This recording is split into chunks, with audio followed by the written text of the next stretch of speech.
In a culture where juniors are prepared to speak to seniors and challenge authority, risk is reduced, better decisions are made, and in some situations, this can even be the difference between life and death. Welcome to this latest series of How to Work with Humans. At Threshold, we train business leaders in the art of getting the best out of human beings. And here we explore the standout topics from our recent sessions and the science behind them. So what do leaders need to do if they're to create genuine speak-up cultures? Here, we look at what the research tells us. But first, to understand why this is so important, let's take the case of Elaine Bromley. Elaine checked into a hospital for a routine sinus operation. Some 9 days later, her husband took the decision to turn off her life support machine.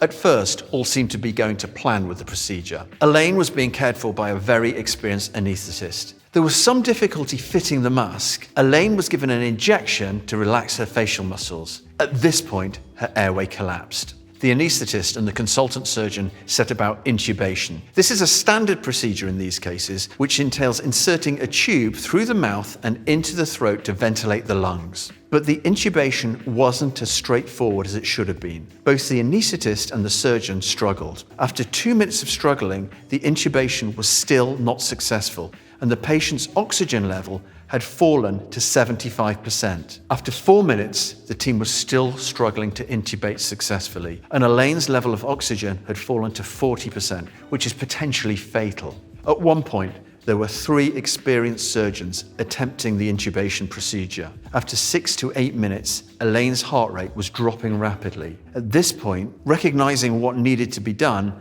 a nurse called for an emergency tracheotomy set. The solution seemed obvious. A tracheotomy is a common procedure for ventilation by making a small incision through the neck directly into the windpipe. A colleague arrived seconds later with a tracheotomy set. He stood by the door. He was ignored by the 3 senior consultants. He didn't interrupt them. Assuming he was no longer needed, he left.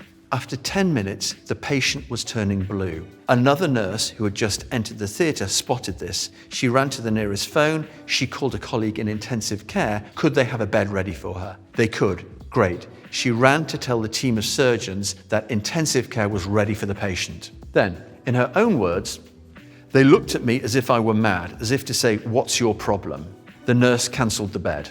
Why did such an experienced and expert team fail to take the obvious steps? Why, in the heat of the moment, hadn't the senior consultants listened to their junior colleagues? Now, we don't know that this would have saved her life, but it would have radically improved the odds. The story has a twist. Elaine's husband, Martin, is an airline pilot. He recognized the parallels with the aviation industry, where radical steps had been taken to improve the likelihood that junior crew members speak up to their senior colleagues when they recognize a high potential safety issue. Thanks in part to Martin's campaigning, healthcare staff are now put through training to improve team dynamics and communication, including scenario-based training and role play. The evidence shows that this works. But why does this training tend to be targeted at getting junior members to change their behavior? And what should leaders do differently if they're going to create a culture where it feels genuinely safe to speak up? This was the question that Rachel Pack from the University of Western Ontario and Lauren Columbus from McMaster University and their colleagues sought to answer. They shared their insights in the exquisitely titled paper, "Maybe I'm Not That Approachable." The research team observed 13 different scenarios involving 39 participants in the field of obstetrics. The scenarios involved judgment errors that were planned and planted by the researchers unbeknown to the participants who were being studied. The researchers pored over the video recordings and transcripts, making note of where juniors had spoken up to seniors and when they hadn't. They then delved more deeply into the patterns of behaviors of leaders whose people are likely to speak up and those who are not. 3 key leadership behaviors emerged that encourage people to speak up.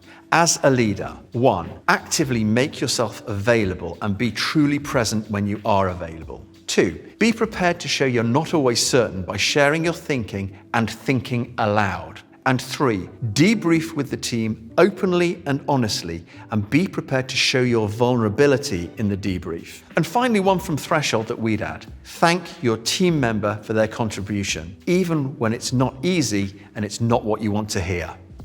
To find out more about Threshold and how we can help leaders in your organization to get the best out of human beings, go to threshold.co.uk. You can watch the rest of our How to Work with Humans series on our channel. Do share and subscribe.